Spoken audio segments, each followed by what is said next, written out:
Welcome to the Industrial IoT Spotlight, your number one spot for insight from industrial IoT thought leaders who are transforming businesses today. With your host, Eric Walenza.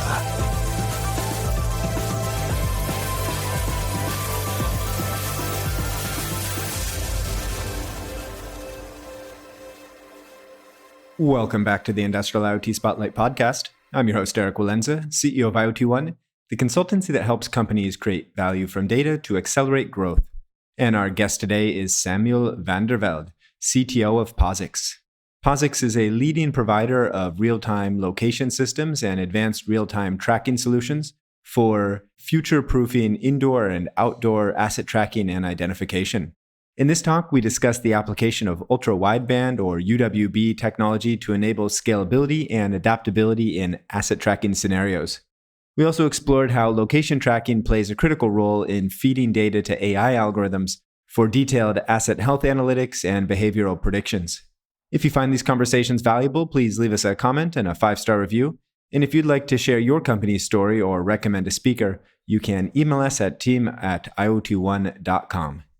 Finally, if you have a research, strategy, or innovation initiative that you'd like to discuss, please email me directly at erik.walenza@iot1.com. Thank you. Samuel, thanks for joining us on the podcast today. Thanks for having me. Great. So really looking forward to this one. It's your first podcast, as I understand, but your colleague roped me in with the fact that you're a listener. So that always touches my heart when, when somebody reaches out and says they actually listen to the podcast. So pleasure to meet you here today. Pleasure to meet you too. And I've listened to many podcasts already before, so I'm very excited to be in one this time. Yeah, fantastic. Well, let's get into you before we discuss Pozyx in detail. So I thought your background is interesting because you were doing your PhD, you were researching, I think, this very interesting topic of cooperative localization. And then that led you directly into founding the company back in 2015. What was the spark that said, okay, this research I'm working on is interesting. I think there's a company here? Well, there were actually several sparks. I think one was that in research already back in 2015, research community was about, okay, indoor localization, that problem is solved. So it was very difficult to publish papers about it, to find novel things, because things like the newest technologies, they all existed, at least on paper, in research. So my research was already about collaborative positioning, which is something way advanced. And today we don't even yet see a lot about that. So there's a big gap between what research says is possible and what actually is possible in the industry. So that was one big motivator. And then what really sparked it was at that time, a new chip came to market from a new ultra-wideband chip. That's one of the technologies that we use. That new chip came to market and really we used that advantage to bring something to market using that chip that could really drive down costs of ultra-wideband location systems. So we started the company and we started with a Kickstarter campaign, so crowdfunding, where we created really a kit to make indoor positioning possible to be used by pretty much everyone.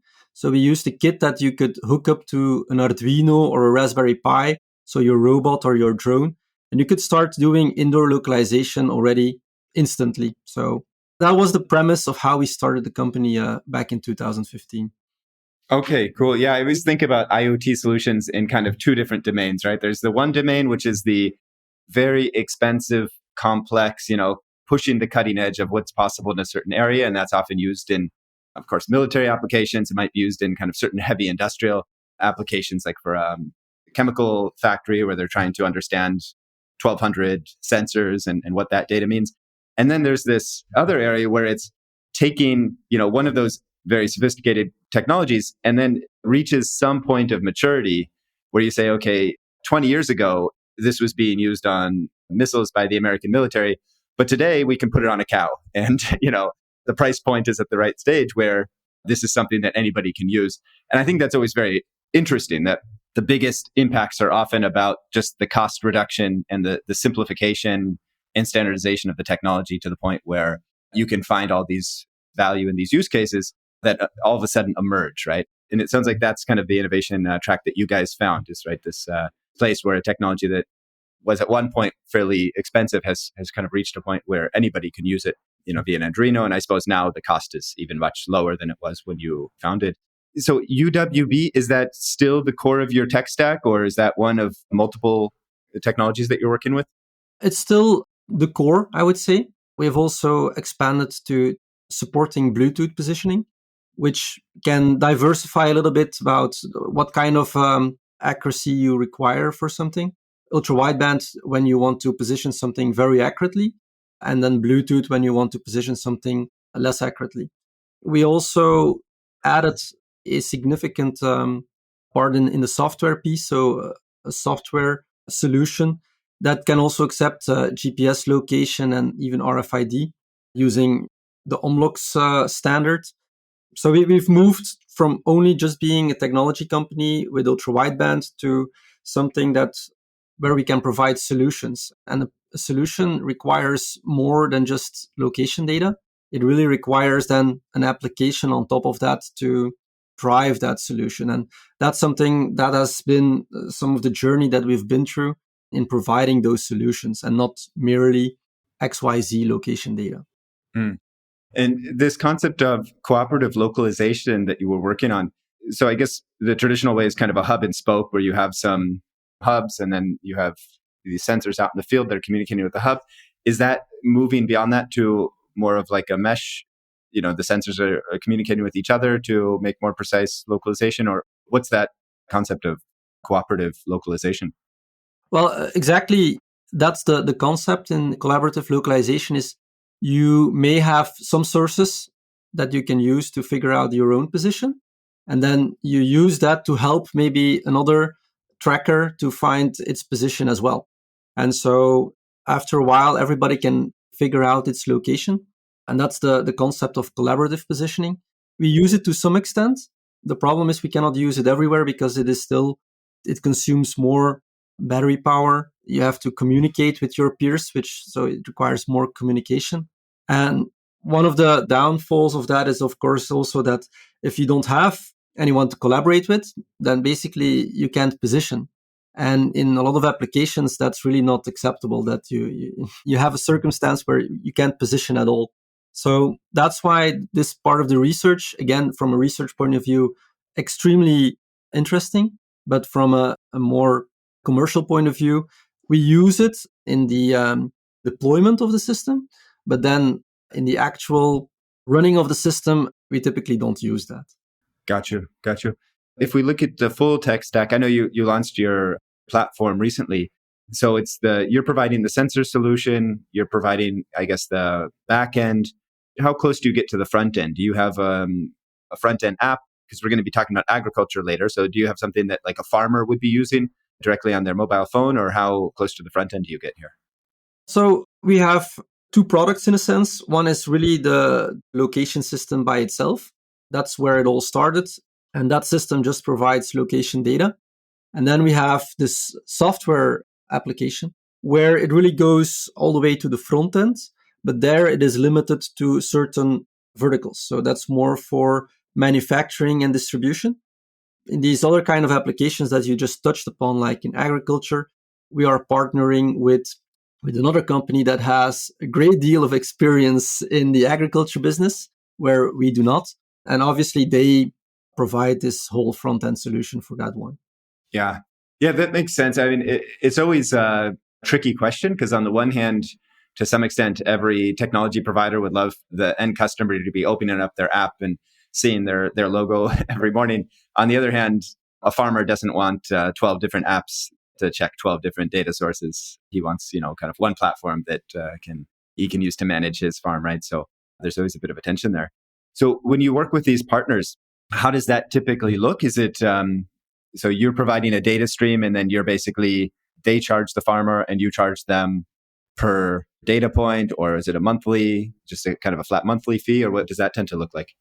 Well, maybe I can go into this partnership a bit because so for this one, we've partnered with a very large company. So we haven't partnered with dozens of agriculture companies. We've partnered with one very large one. in the dairy industry. And so when we were still a relatively small company, they saw the potential of this tracking technology of ultra-wideband. And they said, okay, this is the future of animal tracking, and we want to have that. But we require a technology provider to help us in that. And that's where we came in. So we provide for them the technology, meaning the infrastructure, the location engine. For that customer, we customly built the ear tracker that goes into the ear of the cow.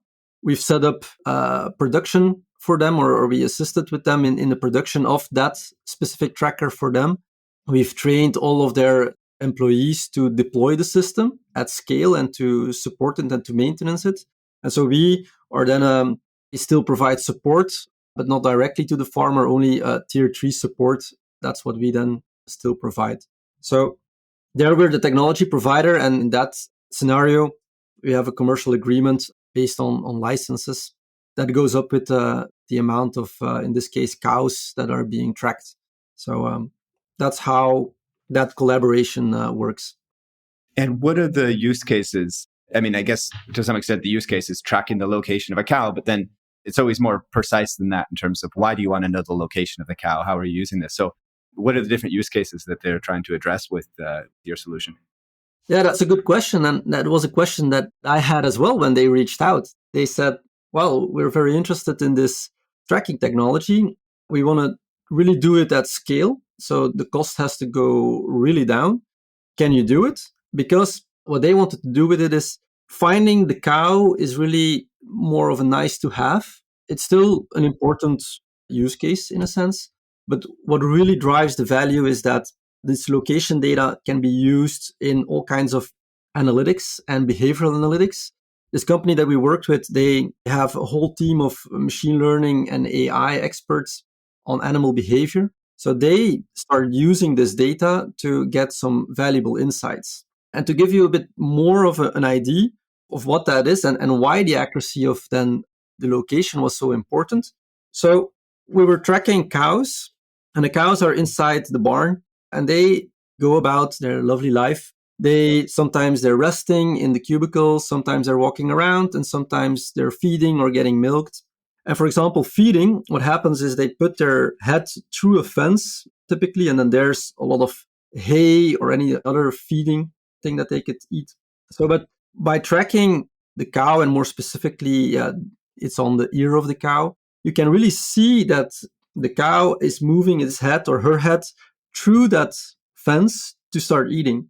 And so then you can start detecting that the cow is eating. And so now you know that, okay, the cow is eating. How many times per day is it eating? How long is it eating? The same for drinking, the same for milking.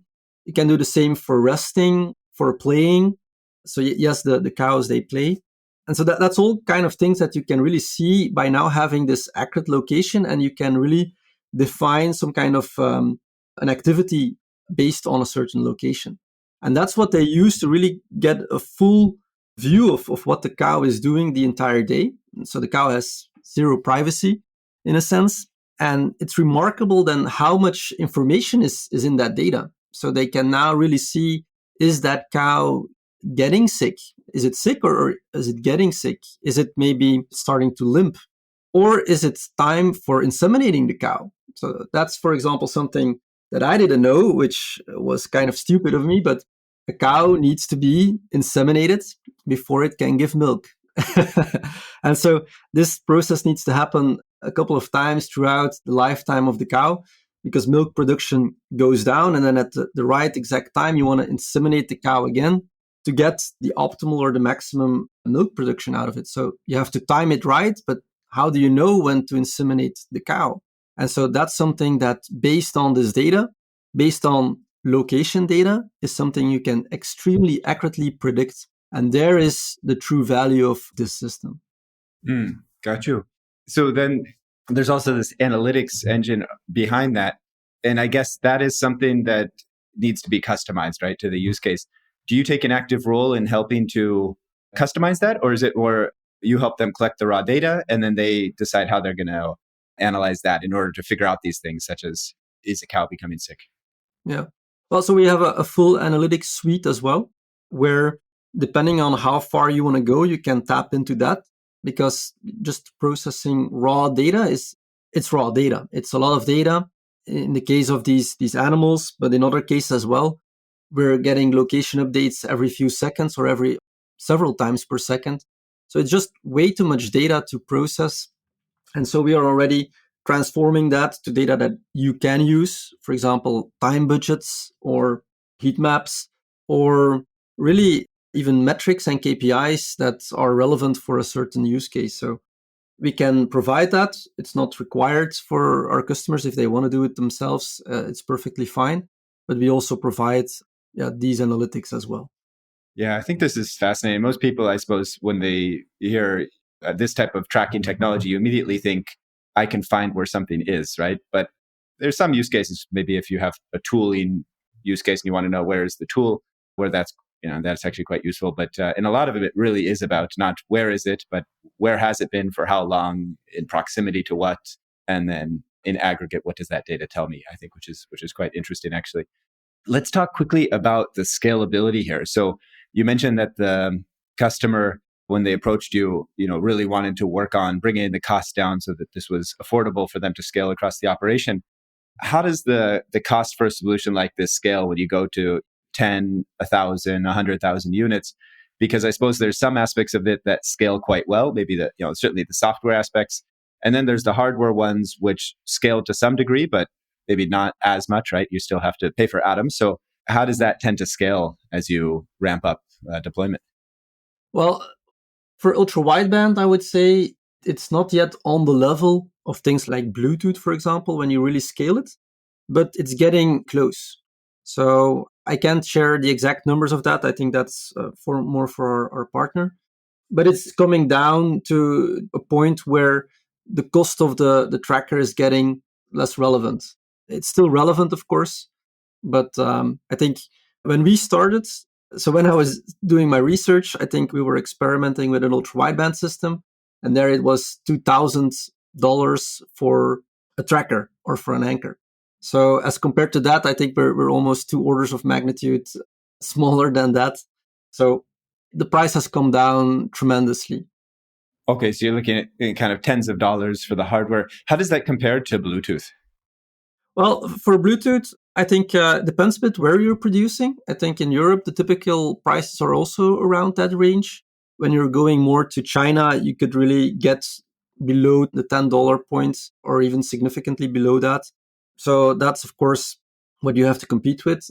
But production in Europe, or if you buy it more from a reputable source, I think most Bluetooth trackers are also in the range of between $10, $20 for tracking. Okay, got you. And then your colleague also mentioned a second use case, which was a global e-commerce leader, and that's a bit more of an industrial use case. Can you walk us through what was the problem that they had, and then what was the solution in the end? Yeah. So it's a similar setup as with in the animal collaboration or the agriculture collaboration. So they reached out to us and they said, okay, we mostly require the data.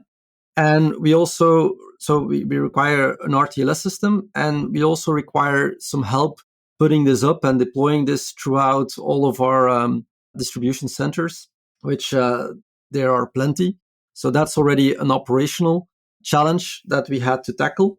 And that's where really our experience in the animal or the agriculture business case really came out, because there we already had to go through this exercise of, okay, how can we deploy the system at scale? And how can we do that without requiring always an engineer maybe to be present, but really just by having technicians to be able to do that, but also to support it and to manage it over time. So that's more from a practical point of view. So what their challenge was really automation. So there it's more tracking the carts in a distribution center. They are going outside and then coming in again. So they have to go in a truck. They have to go through the dock. Sometimes these carts, they're positioned in the wrong dock, so they go to the wrong location. So that's one small thing.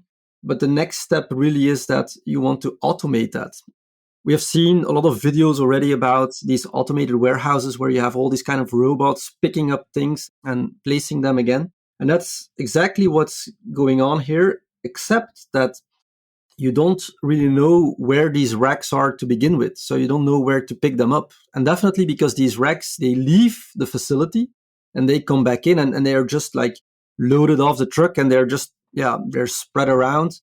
So you have no clue of where which rack is and what the content of that rack is and where it belongs to.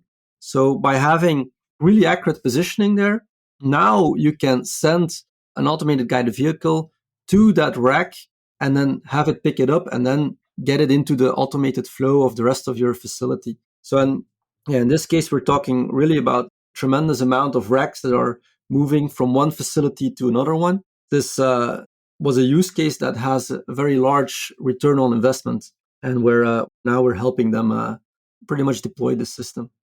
Yeah. Okay. Yeah. Interesting. I can imagine the messiness of this process.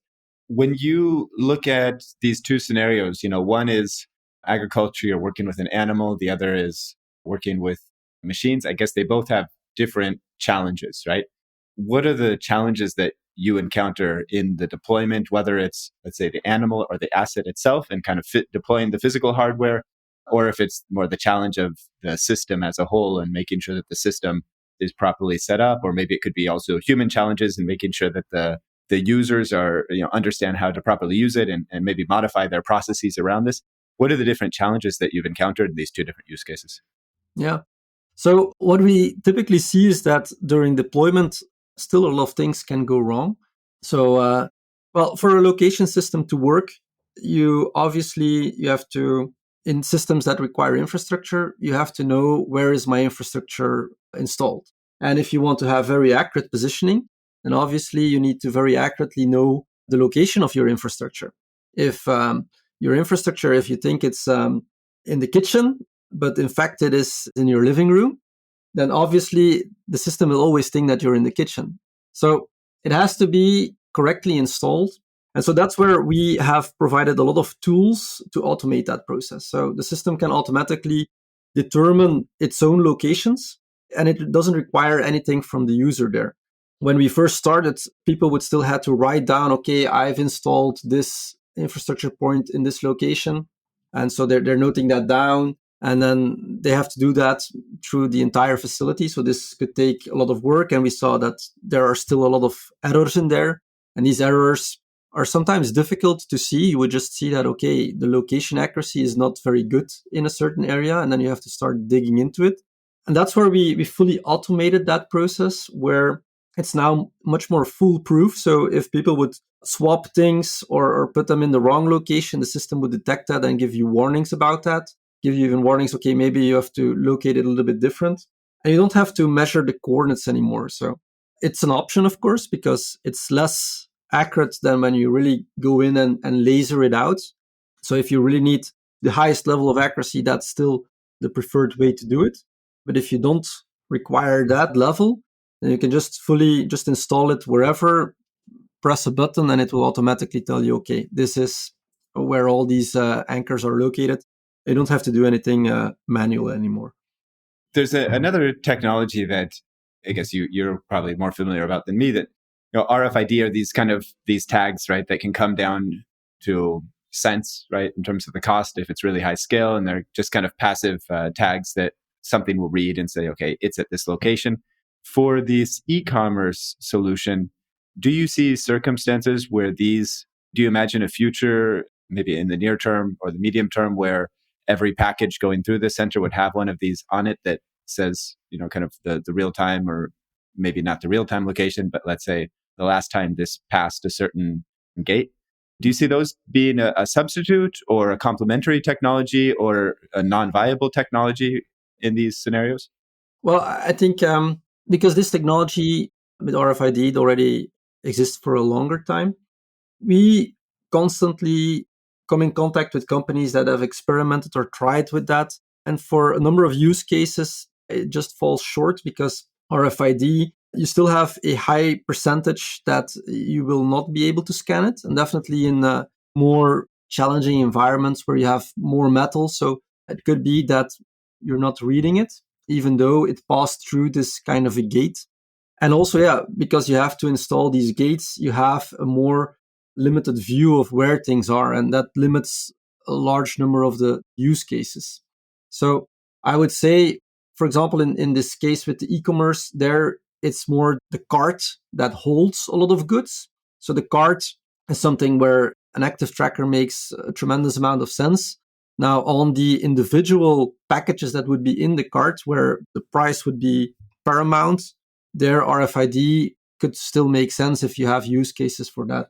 I would say in the future, or there are a lot of companies now working on, okay, how can we marry these two? So we would have the advantages of RFID, low cost, and maybe like just a sticker, and then having still an active tag with some sensor data, maybe not very accurate location, but at least some sense of location.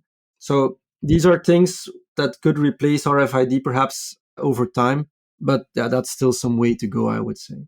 Yeah, that makes sense.